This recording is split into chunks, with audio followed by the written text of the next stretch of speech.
Hi friends, எப்படி இருக்கீங்க? இது என்ன தெரியுதுங்களா? பசு மஞ்சள் சொல்லுவோம் இல்லைங்களா? பொங்கல் டைமில் கிடைக்கல அந்த மஞ்சள் தான் இது. நான் பொங்கல் டைமில் கிடச்ச அந்த மஞ்சளை ஒன்றே ஒன்று மட்டும் எடுத்து நட்டு வச்சேன். கொஞ்சம் 2 3 பீஸ் இருக்கும்னு நினைக்கிறேன், நட்டு வச்சேன். ஸோ இப்போ அதை பார்த்தா நல்லா முளைச்சி வந்துருச்சு. இது இப்படி தான் இருந்துச்சு. இதை எடுத்துட்டு கழுவிட்டு காய வச்சேன். இப்போ இந்த மஞ்சள் நம்ம எதுக்கு பயன்படுத்தலை அப்படின்னா, இதுதான் சுத்தமான மஞ்சள். நம்ம கடைகளில் வாங்க தான் சுத்தமான மஞ்சளே கிடையாது. நம்ம இந்த மஞ்சளை வச்சுட்டு நம்ம நிறைய விஷயங்களுக்கு பயன்படுத்தலாம். முக்கியமாக அதை ஃபேஸ் பேக் போடும்போதும் இது உடம்பு முழுக்க தேய்ச்சி குளிக்கும் போதோ பயன்படுத்தினா ரொம்பவே நல்லது.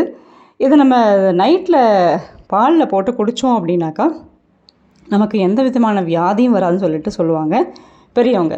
ஸோ அதனால் நம்ம இதை என்ன பண்ணலாம் அப்படின்னா, இது போல் இப்போ கடைகள்லேயும் கிடைக்கிது, இப்போ மார்க்கெட்டில் எல்லாம் கிடைக்கிது. இதை நம்ம வாங்கி வச்சுட்டு வீட்டில் சுத்தப்படுத்தி வச்சுட்டு கடைகளில் மஞ்சள் வாங்காமல் இது போல் சுத்தமான மஞ்சளில் நம்ம வீட்டில் பொடி பண்ணி வச்சுட்டு சமையலுக்கும் பயன்படுத்தலாம், பேக் போடவும் பயன்படுத்தலாம், நம்ம இதை பாலில் போட்டும் குடிக்கலாம்.